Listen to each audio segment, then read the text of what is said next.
Hello दोस्तों, स्वागत है आपका हमारे चैनल पे। आज का हमारा टॉपिक है कॉन्स्टिट्यूशन।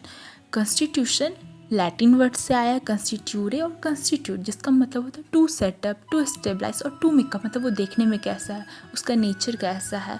इसका डिफिनेशन देखा जाए तो किसी इंडिविजुअल का कॉन्स्टिट्यूशन कैसे आता है, उसका जेनेटिक मटेरियल से आता है, क्या वो इनहेरेंट किया है, और उसका फिजिकल मेकअप क्या है, उसका फंक्शन एबिलिटी क्या है, उसका मेटाबॉलिक एक्टिविटी क्या है, वो किसी स्टिमुलस के अगेंस्ट में कैसे रिएक्ट करता है, स्लो फास्ट, और वो किसी इन्फेक्शन के अगेंस्ट में कैसे रेजिस्ट करता है। किसी किसी को जल्दी इन्फेक्शन हो जाता है, किसी किसी को उतना जल्दी नहीं होता है। कॉन्स्टिट्यूशन किसी इंडिविजुअल का दो फैक्टर से मिलकर बना होता है, एक इंडोजेनस और इंटरनल फैक्टर, और एक होता है एक्सोजेनस या तो एक्सटर्नल फैक्टर। देखिए इंडोजेनस कैसे बना था, न्यू बॉर्न जब बेबी होने वाला होता है तो उसके अंदर जो कैरेक्टर आता है वो जेनेटिक होता है, तो वो उसकी मदर और फादर से आता है। लेकिन जब बेबी होने के बाद वो इन्वायरमेंट से एक्सपोजर में जाता है तो वहाँ का नेचर अडेप्ट करता है, वहाँ का इन्वायरमेंट के हिसाब से, लोगों के हिसाब से, संगति के हिसाब से, वेदर के हिसाब से, तब जाके उसका इंडिविजुअल कॉन्स्टिट्यूशन बनता है। ये दोनों का मिक्सचर से बनता है, इंडोजेनस और एक्सोजेनस फैक्टर से।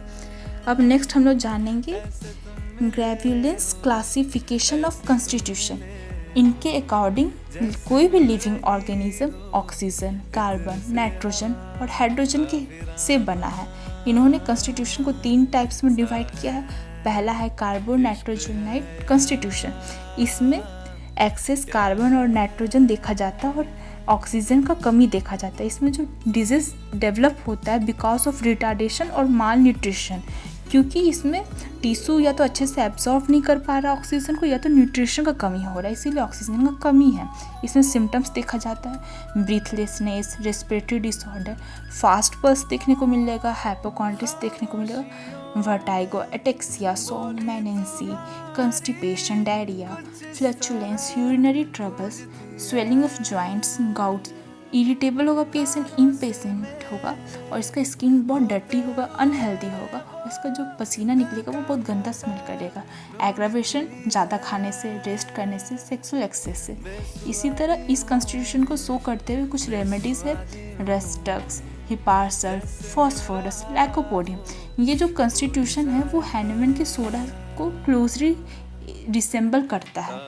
नेक्स्ट हम लोग जाएंगे ऑक्सीजनाइट में जाएंगे। तो ऑक्सीजनेट कॉन्स्टिट्यूशन में देखा जाता है कि ज़्यादा ऑक्सीजन देखा जाता है, तो एक्सेस ऑक्सीजन की वजह से ब्रेकेज देखने को मिलेगा हाइड्रोकार्बन्स का और नाइट्रोजन का, जिसके वजह से डिस्ट्रक्शन देखने को मिलता है टिश्यू और बोन्स में। इसका जो सिम्टम्स देखने को मिलता है, ये ज़्यादातर नर्वस होते हैं, फिजिकली भी और मेंटली भी।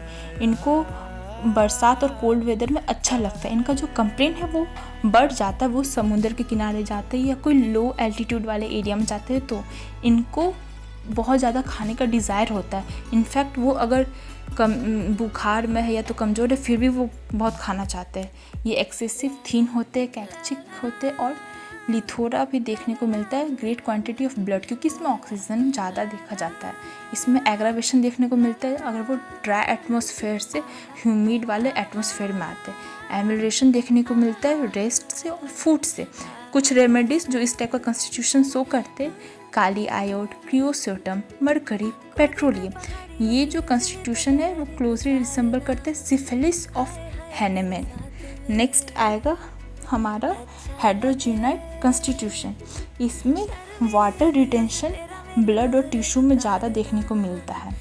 इसमें जो सिम्टम्स कुछ देखने को मिलेगा, देखिए हाइड्रोजनेट मतलब वाटर ज़्यादा है, तो इसको जो भी एग्रावेशन होगा वाटर रिलेटेड होगा। Aggravation by bathing, by eating sea food, aquatic food जैसे प्रॉन्स, फिश, ये सब खाने से उसको दिक्कत होगा। और ऐसा वेजिटेबल खाने में भी दिक्कत होगा जो पानी के किनारे ग्रो हुआ, क्योंकि उसमें वाटर कंटेंट ज़्यादा है। ये साइकोसिस जो होता है हैनेमन का, वो रिसेंबल करता है हाइड्रोजीनाइट कॉन्स्टिट्यूशन का। लेकिन सारा साइकोटिक रेमेडी हाइड्रोजीनाइट टाइप का नहीं होता है। अब कुछ इंपॉर्टेंट साइकोटिक रेमेडी बताते हैं जो रिसेंबल करता है हाइड्रोजीनाइट कॉन्स्टिट्यूशन को, जैसे कि नाइट्रम सल्फ, थूजा, पल्सेटिला। तो कॉन्स्टिट्यूशन यही कंप्लीट होता है। आई होप आपको अच्छा लगा हो। Thank you. लाइक करें, सब्सक्राइब करें।